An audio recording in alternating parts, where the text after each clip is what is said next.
Voy a hablar hoy de síndrome de intestino irritable. La idea es que mis predecesores hicieron muy buen trabajo. Voy a tratar de hacerlo muy resumido y muy dinámico para que nos llevemos conceptos muy claros de este tema. El síndrome de intestino irritable usualmente uno lo piensa como algo psicológico, algo que afecta al adulto, y no es así. Es una enfermedad de distribución mundial que afecta importantemente a nuestra población infantil y es un motivo de consulta importante en nuestra población pediátrica en niños que oscilan entre los 4 y los 18 años. Hipócrates, en el siglo III a.C., afirmó que todas las enfermedades comienzan en el intestino. Durante el desarrollo de la charla vamos a demostrar que nuestro padre de la medicina tenía completa razón. El contenido que les propongo hoy son estos 6 ítems que los vamos a ir desarrollando ágilmente. Vamos a hablar algo de definición, epidemiología, clínica, diagnóstico, tratamiento y finalmente unas conclusiones. Comenzamos con esta diapositiva. Aquí quiero recordar y quedo súper contenta que nos vayamos con la idea en la mente de que el síndrome de intestino irritable es un trastorno del eje intestino-cerebro. Y hago énfasis sobre todo en ese porque es como la manera actual de denominarlo. Un trastorno del eje intestino-cerebro, incluso ahora se llama un trastorno del eje intestino-cerebro-microbiota, donde la microbiota es una importante protagonista en este caso. Sabemos que tenemos un cerebro, que todos lo conocemos, pero ustedes van a escuchar que tenemos un segundo cerebro, incluso se habla del tercer cerebro, que en este caso sería la microbiota, pero se habla del segundo cerebro, que sería nuestro intestino. ¿Por qué se dice que es un segundo cerebro? Porque tiene más de 100.000 millones de terminaciones nerviosas e incluso el cerebro produce el intestino produce neurotransmisores como el cerebro. Ahí tenemos la serotonina. Para recordar, la serotonina se produce en el cerebro en un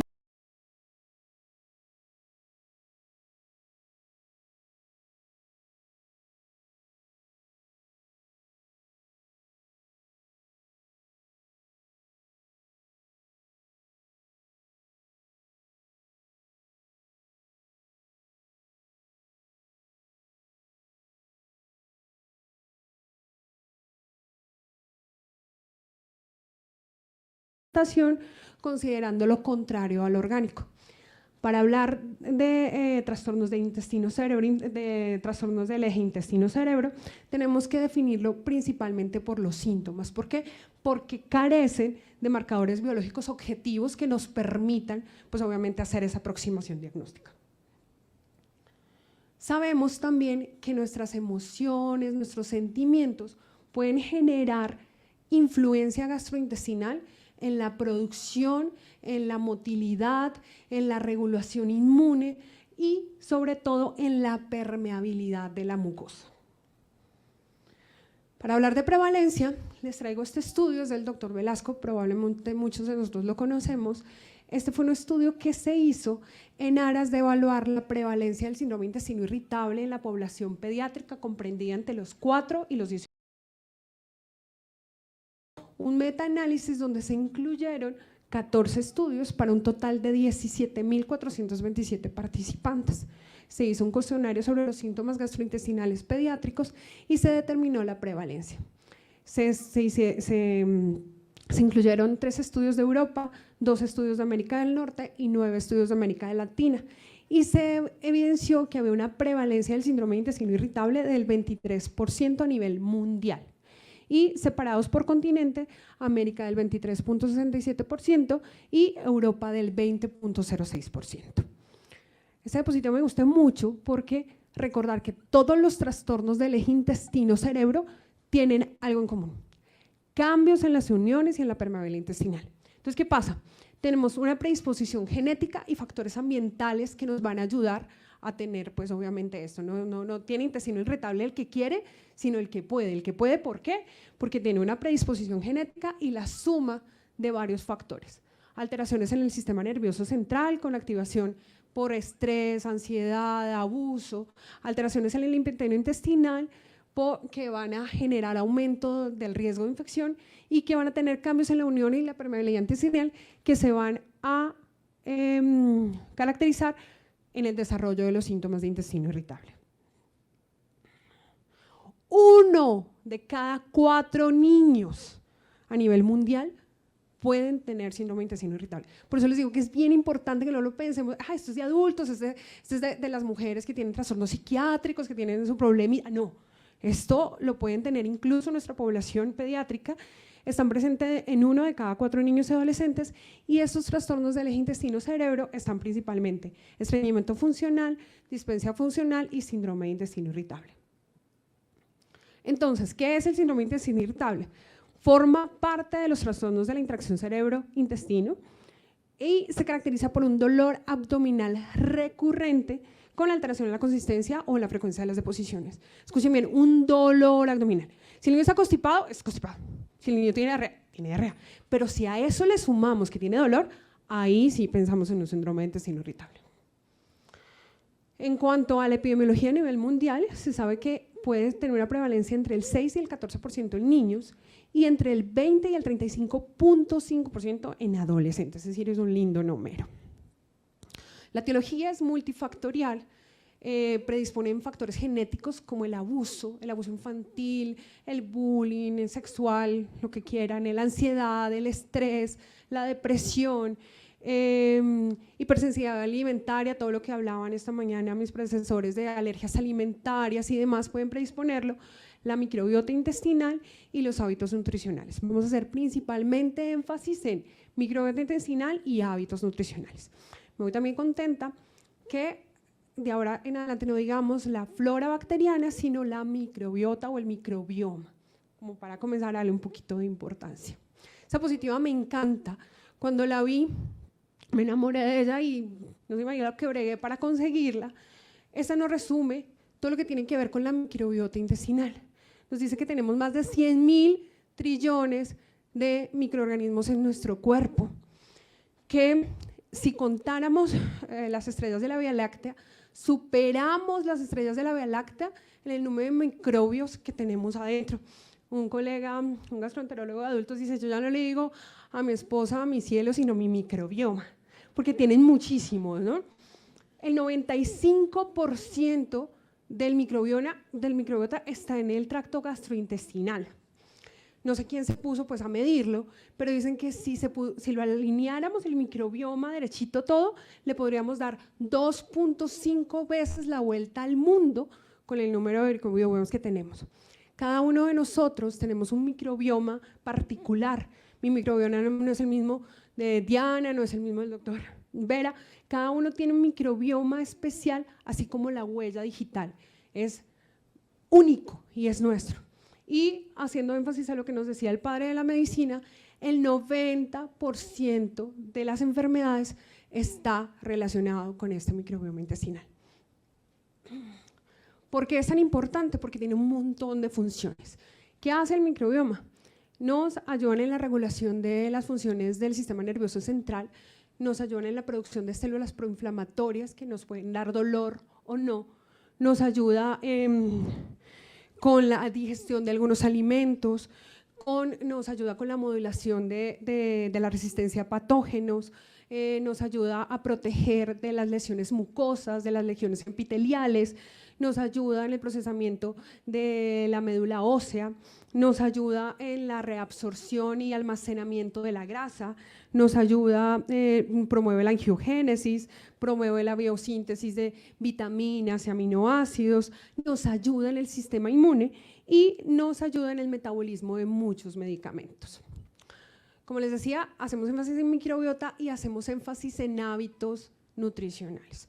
Desafortunadamente, la nueva pandemia ahora es la obesidad. Ya nuestros niños no quieren comer, no quieren hacer ejercicio, no quieren comer verduras, quieren estar todo el día en casa. Y este cambio de los hábitos nutricionales hace que nuestra microbiota se altere. Yo siempre le digo a mis residentes, el mejor probiótico que ustedes pueden conseguir en el planeta se llama verduras verdes.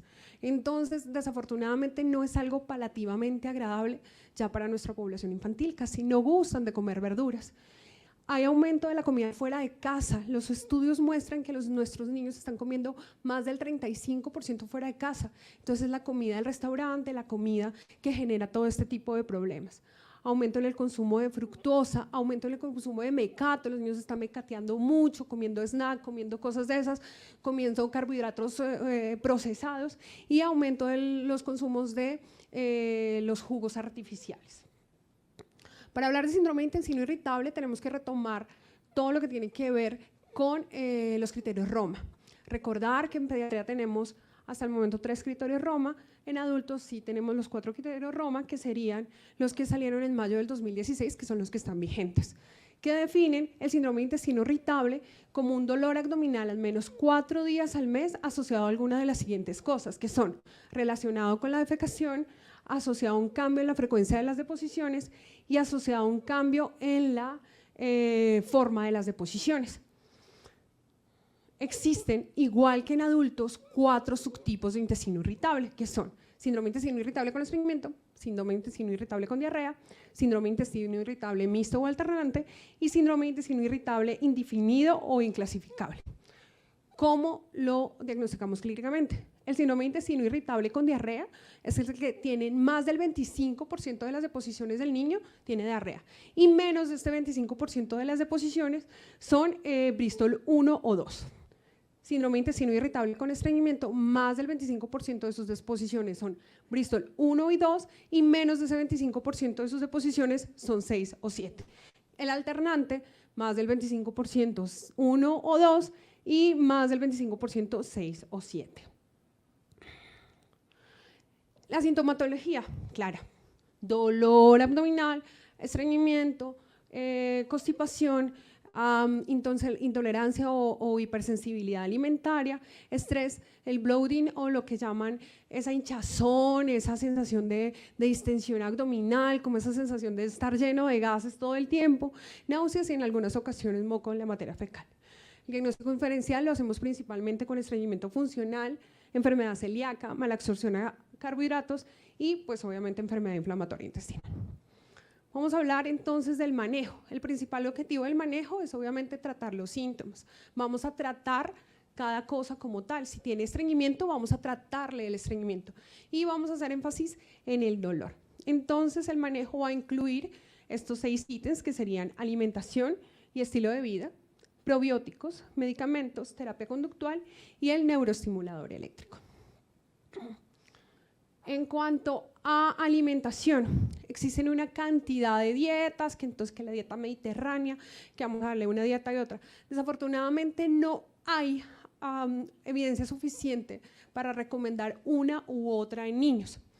Este es un estudio doble ciego reciente que demostró la eficacia de limitar estos carbohidratos y estos azúcares que tienen una difícil digestión y aumento de la fermentación. Esos son los denominados la dieta FODMAPs, ¿no?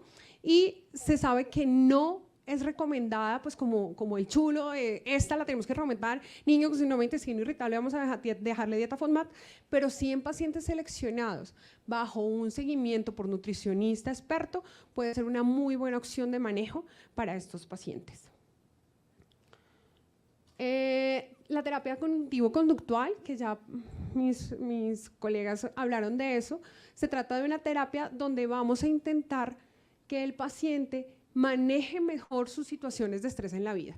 Vamos a intentar darle herramientas, se le entregan herramientas para que el paciente maneje mejor estas emociones y hay una revisión de Cochrane que dice que existe evidencia y es útil en el manejo de dolor abdominal en pacientes con síndrome de intestino irritable.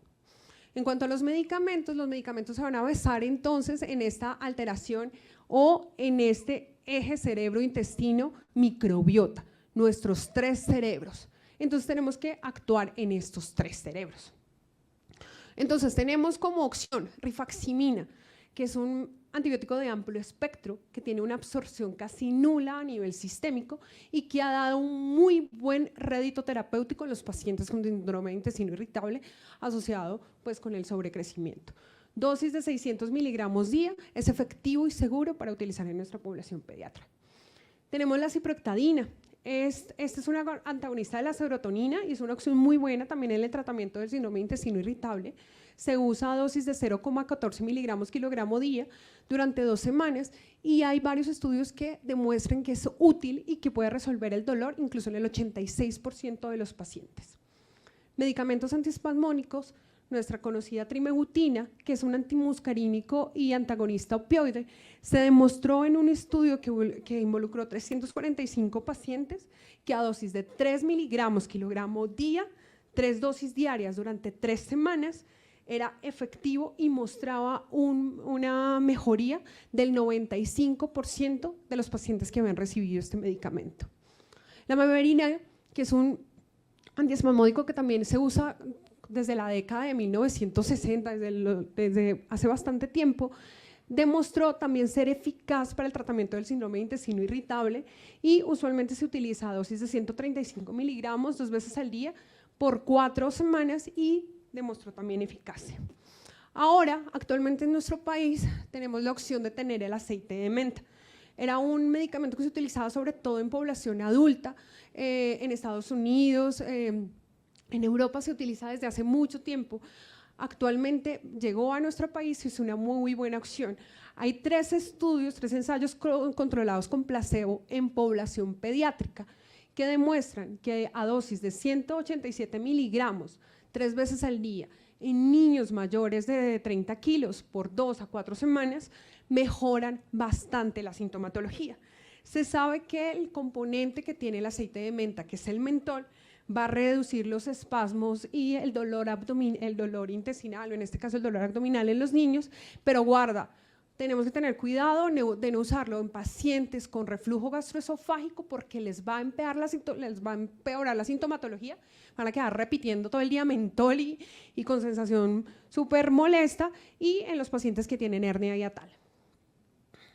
Se sabe que mejora significativamente el dolor abdominal. Y ya cuando tenemos otra opción para este síndrome de intestino irritable refractario que no encontramos, tenemos el neuroestimulador eléctrico. Este fue aprobado por la FDA para pacientes entre los 11 y los 18 años, estimula nervios craneales y nervios occipitales y lo que hace es disminuir como tal la sintomatología en estos pacientes refractarios. Ya para finalizar les traigo este algoritmo. Como no se ve, no se preocupen, que ahí les dejo la referencia, y aquí se los traduje y se los hice como más práctico, me pareció súper práctico. Acá nos dice, según el síntoma y el tipo de síndrome de intestino irritable, cómo lo podemos manejar. Entonces, si tenemos un síndrome de intestino irritable con diarrea, si el predominio del síntoma es diarrea, pues le damos loperapina, colisterimina o rifaximina. Si el predominio de la sintomatología es el bloating, le vamos a dar rifaximina, probióticos o dieta baja en FODMAP. Si el predominio es dolor, le vamos a dar antiespasmódicos, neuromoduladores o pues la terapia cognitivo-conductual. Si es estreñimiento, le dejamos laxante osmótico, fibra soluble o prokinéticos. Si es nuevamente la hinchazón, probióticos o dieta baja en FODMAP, y si el dolor, antiespasmódicos, terapia cognitivo-conductual. Como conclusiones, recordar que hay un papel preponderante del eje cerebro-intestino-microbiota y que aquí sería la protagonista la microbiota intestinal. Es una entidad con aproximaciones terapéuticas en desarrollo. Como decíamos, es una enfermedad compleja que tiene periodos impredecibles de aparición, exacerbación y remisión. Entonces no hemos podido tener una población homogénea infantil para hacer estudios a largo plazo con mucho más pacientes. La idea es crear grupos interdisciplinarios para comenzar a manejar esto en la población infantil, dedicar tiempo para educar a la familia, explicarle la importancia de tener una adecuada alimentación y un adecuado manejo de las emociones, cambios en el estilo de vida y el neuroestimulador eléctrico en casos refractarios. Les voy a robar los últimos 10 segundos para invitarlos a todos, que todos por favor se agenden para el Congreso Internacional del Colegio Colombiano de Gastroenterología, Patología y Nutrición Pediátrica, que se hará en el 7, 8 y 9 de septiembre en el Hotel Dan Carton. Para los que quieran ahondar en el tema, les dejo el QR de toda la bibliografía de mi charla para que revisen más a fondo cada artículo. Y mi correo, por si quieren, aprendemos juntos, me preguntan y si no sé, averiguamos juntos. Muchísimas gracias.